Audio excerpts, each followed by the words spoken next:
2019 Porsche Taycan is not good enough for me. Now, anyway, I want to talk about this electric car. I am very much interested in electric cars. This is kind of like a spoil video for what I'm going to be doing on the next video I'm going to be uploading. But I just watched the little show that they did to show the world the new Taycan car, and I wasn't really that impressed personally. Like, as a show, with all the lights and everything, it looked really futuristic, which is very interesting and cool to watch for sure. But at the same time, like the audio, the translation, it wasn't that smooth. I wish it was a little bit nicer, more enjoyable to watch, so it was more exciting. Plus there was loss of audio. So as a show, it wasn't that great, but we're talking about the car. So let's get back into the car. I'm not going to read over or show you most of the specs or anything. I'm just going to talk about what stood out to me, what I like about it, what I don't like about it, all of that. First, I want to talk about how insanely fast this car charges. You can get a lot of battery, if you have the right charger, of course, in 5 minutes. That's about the same time it would take you to fill up your gas and go to the bathroom at a gas station. So that's incredible. I hope that charging times take less and less time, so more and more people can use them. That would be great.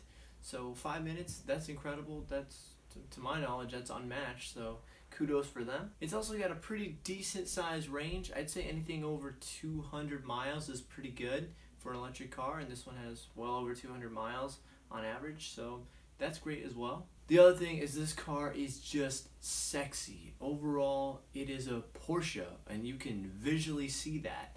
I thought that when Tesla released the Model 3, it had some Porsche vibes, but man, compared to this thing, the Porsche just screams I'm a Porsche.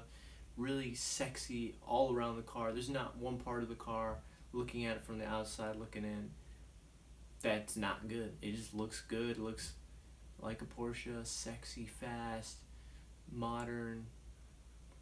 It looks good. Another thing, with most electric cars now, it's very fast. It can go over 120 miles, which is really fast. The 0 to 100, I think they said, 0 to 100 in less than 3 seconds, and then 0 to 200 in less than 10 seconds, which is incredible.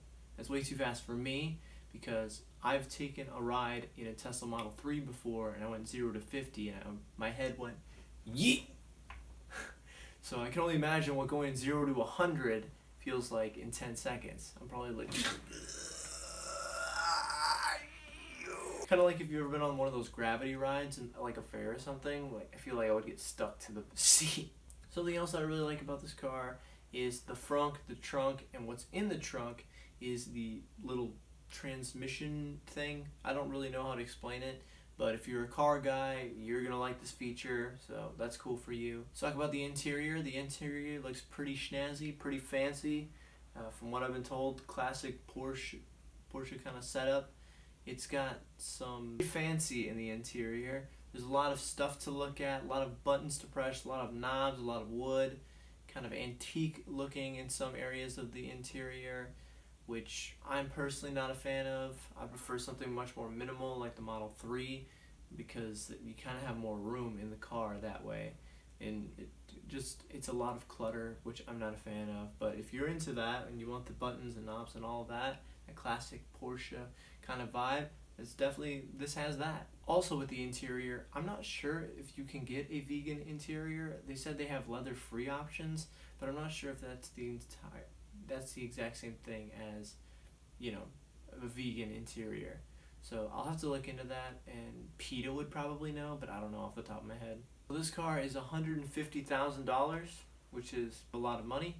It's it's a niche market. It's their first electric car, so of course it's going to be over $100,000. But this is their first model. Maybe they'll make a budget-friendly one. I doubt it, because it's a Porsche. But if you're into the Porsche, if you're into those cars, you have a car, or you've always wanted a Porsche, I would recommend this for you. Right now, it's a little too early to tell whether or not it's a good car for the average consumer, or a car or somebody that's into cars. It's really hard to tell right now.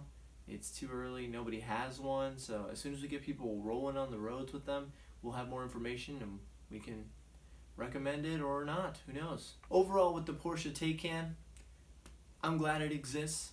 For people that hate some brands of electric cars and they're familiar with a brand, a premium brand such as Porsche, this is amazing. This is a great alternative, or not even an alternative. Like, you're not settling. You're getting great specs out of this car, plus it looks sexy as hell. But for me, it's a little too bougie. Like I said, the inside's a little bit too cluttered, and it just screams, I have money, and I don't. So this is a spoiler because of my next video. I'm actually going to Minneapolis, and the event I'm going to be going to in Minnesota is National Drive Electric Week. So this happens all around the country, but I'm just going specifically to Minnesota because from what I heard, they're going to have some interesting electric vehicles there that I would like to test drive or look at, get inspiration from, because I think electric cars are the future. Besides electric cars, they're also going to have like electric lawnmowers, electric scooters, bikes, and I've never had the opportunity to get my hands or try out anything like that before, and I have the opportunity to now for free, so I'm going to be taking up on that, and I'm going to show you guys all about that later this week. Thanks for watching this episode, and I'll see you on the next one. Later.